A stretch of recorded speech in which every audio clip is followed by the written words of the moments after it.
Hello my dear students, कैसे हैं आप लोग। चलिए इस वीडियो में जो हम लोग दूसरा चैप्टर बायोलॉजी का दूसरा चैप्टर का ऑब्जेक्टिव क्लियर करने चाह रहे हैं। ठीक है, पिछले वीडियो में पहला चैप्टर का ऑब्जेक्टिव क्लियर किए थे। जो स्टूडेंट क्लास में पूरा थ्योरी पढ़ा है उसके लिए तो आसान ही है, क्योंकि वो स्टूडेंट बहुत सवाल का जो है जवाब जानते भी होंगे, कई क्वेश्चन का आंसर जानते भी होंगे। ठीक है, जो नहीं जानते हैं तो वीडियो देख करके उसको कंप्लीट कर लेना है, और जो क्लास छोड़े हैं उसको अब चिंता नहीं करना है, क्योंकि क्लास छोड़ने के बावजूद जो बताया गया था क्लास में वो भी कंप्लीट हो जाएगा। आपको क्लास छोड़ने या ना छोड़ने से कोई फर्क नहीं पड़ने वाला है। आप जो है खाली ये वीडियो बढ़िया से देख लेना है और क्लियर करके एग्जाम देने जाना है। ठीक है, चलिए तो शुरू करते हैं। तो दूसरा चैप्टर का नाम है पुष्पी पादपों में लैंगिक जनन। तो पहला क्वेश्चन है कि द्विनिषेचन की खोज किसने किया। ठीक है, स्ट्रॉसबर्गर ने किया कि नवासिन ने किया कि रॉबर्ट हुक ने किया या हॉक ने किया। तो इसका सही आंसर है नवासिन। ठीक है, तो याद रख लीजिएगा।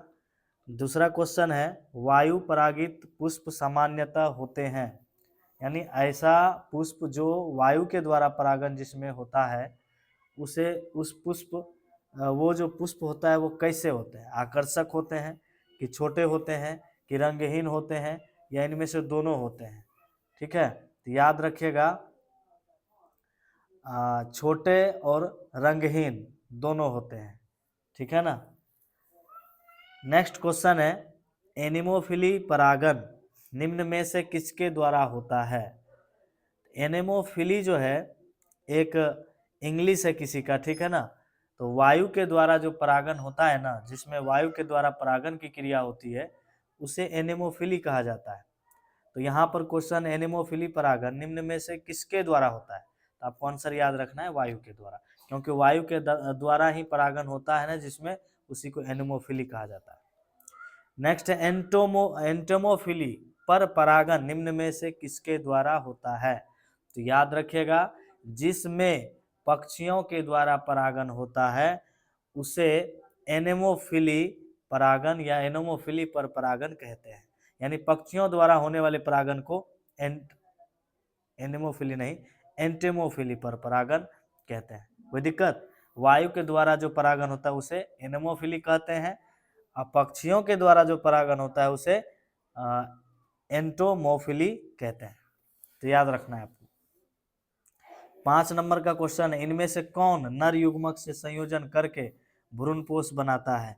अनिषेचित अंडा है, सहायक कोशिका है, एटीपोडल्स है या द्वितीय केंद्रक है। तो आंसर याद रखिएगा द्वितीय केंद्रक। निम्नांकित में से नेक्स्ट क्वेश्चन देखिएगा निम्नांकित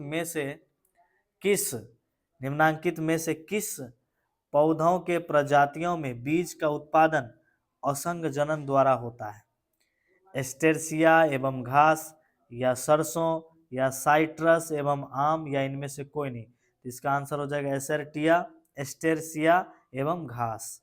ठीक है। नेक्स्ट क्वेश्चन है युग्मनज क्या है। अगुणित है, द्विगुणित है, त्रिगुणित है। तो आंसर याद रखना है द्विगुणित है। निषेचन के पश्चात नेक्स्ट क्वेश्चन निषेचन के पश्चात बीजांड परिवर्तित होता है। निषेचन के पश्चात बीजांड किसमें बदल जाता है। आंसर याद रखना है बीज में। नेक्स्ट क्वेश्चन है द्विनिषेचन का अर्थ क्या है। ठीक है, तो इसमें है पहला ऑप्शन दो अंड का संलयन है, कि अंड तथा दो परागकणों के परागकण केंद्रकों का संलयन है, या फिर एक नर युग्मक का अंड से तथा दूसरे नर युग्मक का सिनर्गिड से संलयन ये है, या फिर चौथा ऑप्शन है एक नर युग्मक से तथा दूसरे मादा युग्मक का द्वितीय केंद्रक से संलयन। तो द्विनिषेचन का यह अर्थ जो होता है आप लोग को याद रखना है कि एक नर युग्मक से तथा दूसरा मादा युग्मक का द्वितीय केंद्रक से संलयन जब होता है तब उसे क्या कहा जाएगा, द्विनिषेचन। कोई दिक्कत। तो याद रखना है एक नर युग्मक से तथा दूसरा मादा युग्मक का द्वितीय केंद्रक से संलयन। चलिए नेक्स्ट क्वेश्चन है चिरस्थाई बाह्यदल निम्न में से किसमें पाया जाता है। कर चिरस्थाई बाह्यदल निम्न में से किसमें पाया जाता है। ऑप्शन नंबर है ए बैगन, बी आम, सी कद्दू, डी लीची। तो आंसर हो जाएगा इसका बैगन। ठीक है, तो याद करते चले जाना आप लोगों को। चलिए नेक्स्ट क्वेश्चन देखते हैं। चलिए नेक्स्ट क्वेश्चन देखना है। नेक्स्ट क्वेश्चन है युग्मनज क्या है। युग्मनज अगुणित है, द्विगुणित है, त्रिगुणित है। पहले भी ये क्वेश्चन हो चुका है, तो आंसर याद रखिएगा। युग्मनज क्या है, द्विगुणित है। एकदम फटाफट याद करते जाना है और एकदम बढ़िया बेहतरीन रिजल्ट लाना है, ठीक है। रिजल्ट आने की खुशी में सबको जरूर जो है सामूहिक डांस करवाएंगे लॉलीपॉप लागेलू, लॉलीपॉप गाना पे। अगर आप लोगों को एंजॉय करना है, अगर लॉलीपॉप पे डांस करना है और लॉलीपॉप खाना है और भी बहुत सारा चीज खाना है, तो कृपया रिजल्ट पे ध्यान दें, ठीक है। सब कोई चाहे वीडियो देखना पड़े, चाहे आपको जो क्लास में पढ़ाया गया कॉपी के ऊपर जितना मेहनत करना पड़े, चाहे वो क्वेश्चन बैंक हो, चाहे वो बीबीडी हो, कुछ भी मत छोड़िए, सब कुछ पढ़ के जाइए एग्जाम देने के लिए और बेहतरीन रिजल्ट लाइए, ठीक है। उसके बाद आप लोगों के साथ हम भी मस्ती करेंगे, आप लोगों को भी मस्ती करवाएंगे। फिर नेक्स्ट सिलेबस जो होगा हमारा आगे का जो पढ़ना होगा, फिर वो बैच स्टार्ट करेंगे और अच्छे से पढ़ाई करेंगे। तो आप लोग देखते जाइए इसको। अगला क्वेश्चन है, निषेचन क्या है।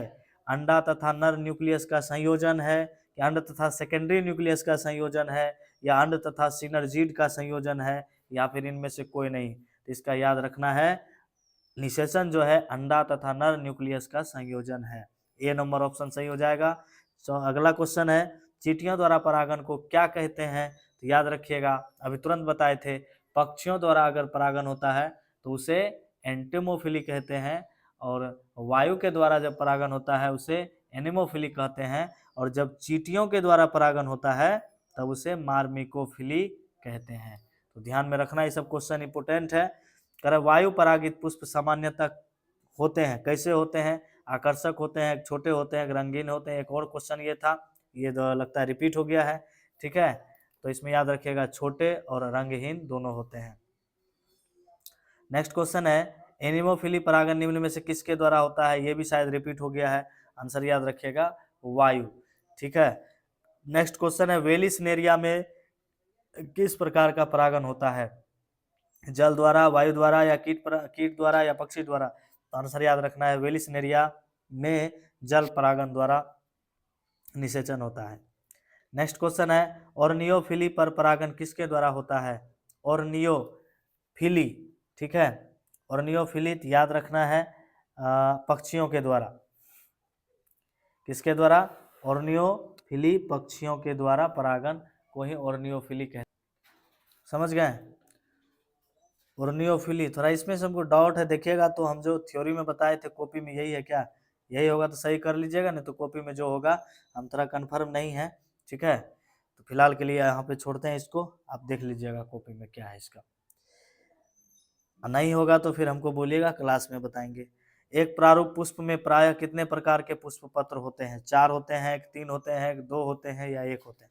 तो याद रखिएगा, एक प्रारूप पुष्प में प्रायः 4 प्रकार के पुष्प पत्र होते हैं। इसका आंसर हो जाएगा ए। तो नेक्स्ट क्वेश्चन है, पुष्प कृषि को क्या कहते हैं। तो पुष्प कृषि माने खेती, पुष्प की खेती को क्या कहते हैं, फ्लोरिकल्चर। एकदम याद रखते जाना, ये सब एकदम इंपोर्टेंट क्वेश्चन है। नेक्स्ट क्वेश्चन है, घोंघे द्वारा परागन क्या कहलाता है। याद रखिएगा, मेलेक्रोफिली कहलाता है, मेलेक्रोफिली। घोंघे द्वारा परागन को मेलेक्रोफिली कहते हैं। नेक्स्ट क्वेश्चन है, पुष्प के नर जनन संरचना को क्या कहते हैं। याद रखिएगा, पुमंग कहते हैं, ठीक है। पुष्प के नर संरचना को क्या कहते हैं, नर जनन संरचना को पुमंग। नेक्स्ट क्वेश्चन है, सेमल में किसके द्वारा परागन होता है। याद रखिएगा, सेमल एक पौधा का नाम है, पेड़ का नाम है, जिसमें चमगादड़ के द्वारा परागन की क्रिया संपूर्ण होती है। चलिए, हाँ नेक्स्ट क्वेश्चन है, चमगादड़ द्वारा परागन क्या कहलाता है। तो याद रखिएगा, चमगादड़ द्वारा परागन जो है किरेप्टेरोफिली कहलाता है, किरेप्टेरोफिली कहलाता है। नेक्स्ट क्वेश्चन है, पराग तथा स्पोर्स के अध्ययन को क्या कहते हैं। याद रखिएगा, पेलिनोलॉजी कहते हैं। पराग तथा स्पोर्स के अध्ययन को क्या कहते हैं, तो पेलिनोलॉजी कहते हैं। नेक्स्ट, हार्कोगैमस पुष्प निम्न में से कौन है। याद रखिएगा, मदार, मदार को ही हार्कोगैमस पुष्प कहा जाता है, जिसे अकवन भी कहा जाता है। नेक्स्ट क्वेश्चन है, पराग कणों में विशेषकर कौन सा विटामिन होता है। तो माय डियर स्टूडेंट्स, आपको बताया गया था क्लास में, पराग कणों में विशेषकर विटामिन बी पाया जाता है। समकाल पक्वता यानी होमोगैमी निम्न में से किसमें होता है। तो याद रखिएगा गुलाबांस में होता है। आवृत पुष्प निम्न में से किसमें होता है? याद रखिएगा खजूर में, आम है, शरीफा में कि कनकौआ में? तो ध्यान में रखना है कनकौआ में। नेक्स्ट क्वेश्चन है सूर्यमुखी कुल के पौधे के परागकण अपनी जीवन क्षमता कितने घंटे के बाद खो देती है? यानी सूर्यमुखी कुल का जो पौधा होता है उसके अंदर जो उसके परागकोश के अंदर जो परागकण बनता है तो अपनी जीवन क्षमता कितने घंटों में खो देती है? तो ध्यान में रखना है 3 घंटे में खो देती है। नेक्स्ट क्वेश्चन है पुष्प के मादा जननांग को क्या कहते हैं? याद रखिएगा जायांग कहते हैं। नेक्स्ट क्वेश्चन है निम्न में से किसमें जल परागन होता है? तो हाइड्रीला में, क्योंकि जलकुंभी में जल द्वारा परागन नहीं होता है, कमल में भी नहीं, तो ये आंसर हो जाएगा हाइड्रीला में। ठीक है। कर पुष्पासन किसका खाया जाता है? शरीफा का कि सेब का कि नारंगी का? इनमें सभी का। याद रखिएगा सेब का। कर किस फल का बीज चोल खाया जाता है? जायफल का, लीची का, शरीफा का? तो आंसर याद रखना है सभी का। फिर नेक्स्ट क्वेश्चन है अनुन्मील्य परागन वाले पौधे में निश्चित रूप से होता है, क्या होता है भैया? स्वपरागन होता है कि पर परागन होता है कि दोनों होता है कि नन होता है? याद रखिएगा स्वपरागन होता है। ठीक है। नेक्स्ट क्वेश्चन भ्रूणपोष क्या है? क्या है भाई बताओ, भ्रूणकोश क्या है? द्विगुणित है कि अगुणित है कि त्रिगुणित है? तो आंसर याद रखिएगा भ्रूणपोष जो है त्रिगुणित है। ठीक है, आगे बढ़े। चलिए आगे देखिए 37 नंबर क्वेश्चन है भ्रूणकोश की सेंट्रल कोशिका है, क्या है? प्रारंभिक केंद्रक है, द्वितीयक केंद्रक है, या सहायक कोशिका है, या ए और बी दोनों है? तो इसका आंसर हो जाएगा द्वितीयक केंद्रक। ठीक है। केंद्रकीय भ्रूणपोष निम्न में से किसमें होता है? तो याद रखना है नारियल में होता है। कह रहा है भ्रूणकोष की उत्पत्ति किससे होती है? परागनलिका से होती है, लघु बीजाणु से होती है, या लघु बीजाणुधानु से होती है, या गुरु बीजाणु से होती है? तो इसका राइट आंसर है गुरु बीजाणु से। तो याद रखिएगा गुरु बीजाणु से भ्रूणपोष की उत्पत्ति होती है। नेक्स्ट क्वेश्चन है इनमें कौन द्विगुणित है? अंड कोशिकाएं हैं कि सहायक कोशिकाएं हैं, द्वितीयक केंद्रक है, एंटीपोडल कोशिकाएं हैं? तो आंसर हो जाएगा द्वितीयक केंद्रक। ठीक है।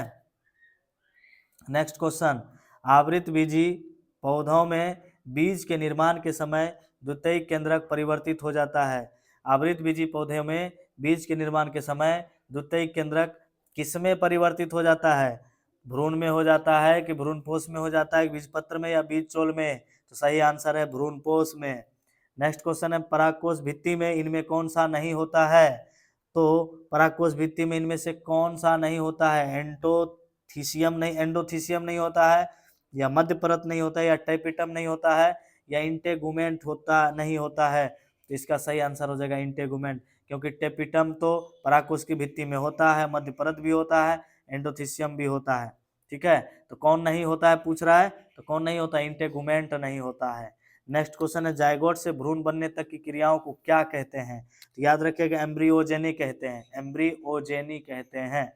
ठीक है। जायगोट से भ्रूण बनने तक की क्रिया को क्या कहते हैं? तो एम्ब्रियोजेनी कहते हैं। नेक्स्ट क्वेश्चन है जिन परिपक्व बीजों में भ्रूणपोष रहता है उन्हें क्या कहते हैं?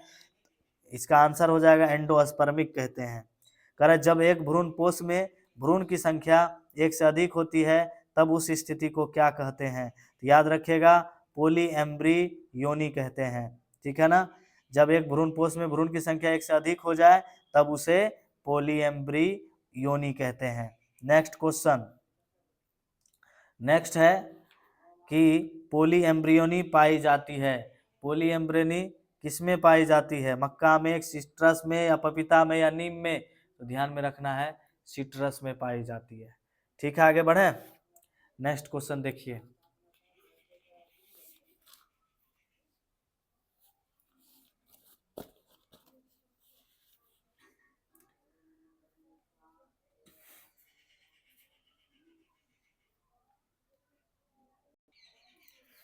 नेक्स्ट क्वेश्चन है अनिषेक जनन सामान्यतः किसमें मिलता है?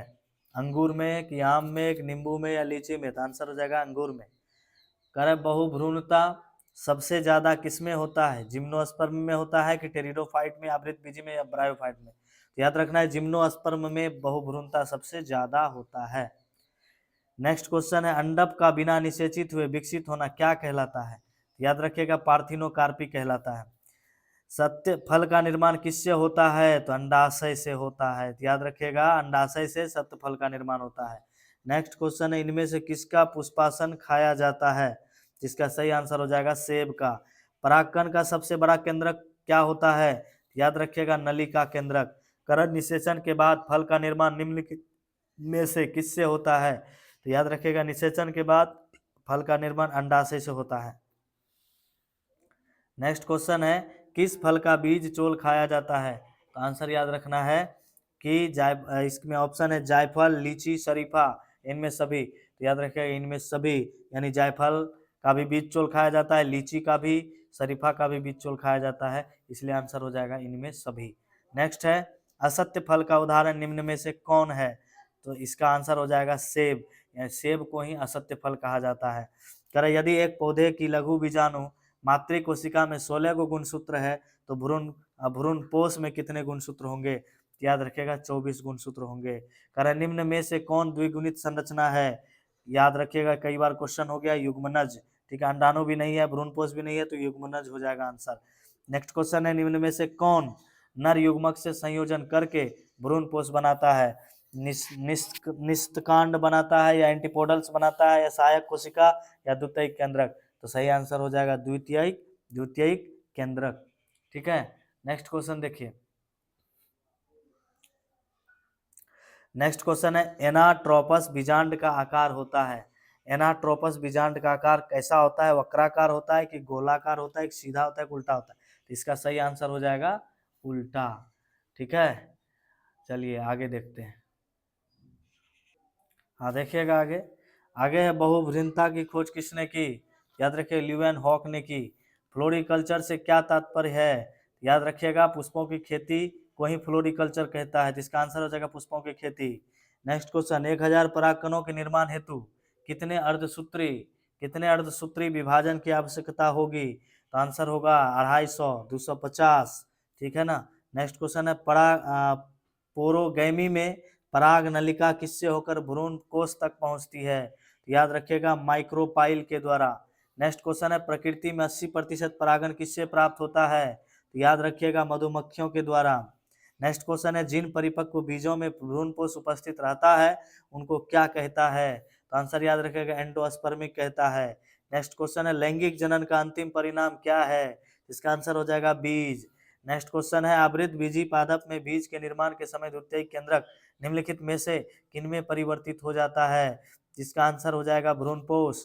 नेक्स्ट क्वेश्चन है, हरे नारियल का दूधिया जल होता है, क्या होता है? याद रखिएगा, तरल भ्रूणपोष। नेक्स्ट क्वेश्चन है, नारियल में तरल एवं गूदेदार पदार्थ होता है, क्या होता है? भ्रूणपोष होता है। इसका सही आंसर हो जाएगा भ्रूणपोष। नेक्स्ट क्वेश्चन है, मनुष्य की प्राथमिक शुक्राणु कोशिकाओं में ऑटोसोम की संख्या क्या होती है? तो आंसर हो जाएगा 22। नेक्स्ट क्वेश्चन है, एक प्रारूपिक आवृत बीजी भ्रूणकोष प्रायः है, क्या है? एक कोशिकीय है, या 2 कोशिकीय, या 5 कोशिकीय? इसका आंसर हो जाएगा 7 कोशिकीय। ठीक है, एकदम क्लियर करते जाना है, स्क्रीनशॉट लेते जाना है। ठीक है, नेक्स्ट देखिए। नेक्स्ट क्वेश्चन है, बीजांड में अर्धसूत्री विभाजन होता है किसके द्वारा? कह बीजांड में अर्धसूत्री विभाजन होता है, बीजांड काय में होता है, गुरु बीजाणु मातृ कोशिका में होता है, गुरु बीजाणु में होता है, आर्की स्पोरियम में होता है? इसका सही आंसर हो जाएगा गुरु बीजाणु मातृ कोशिका में होता है। नेक्स्ट क्वेश्चन है, एक प्रारूपी पुष्प में प्रायः कितने प्रकार के पुष्प पत्र होते हैं? आंसर हो जाएगा 4। पुष्पी पादपों में, नेक्स्ट क्वेश्चन देखिए, पुष्पी पादपों में लैंगिक जनन में निम्नलिखित में से कौन सा अंग भाग लेते हैं? सही आंसर हो जाएगा फूल। नेक्स्ट क्वेश्चन है, द्विनिषेचन की खोज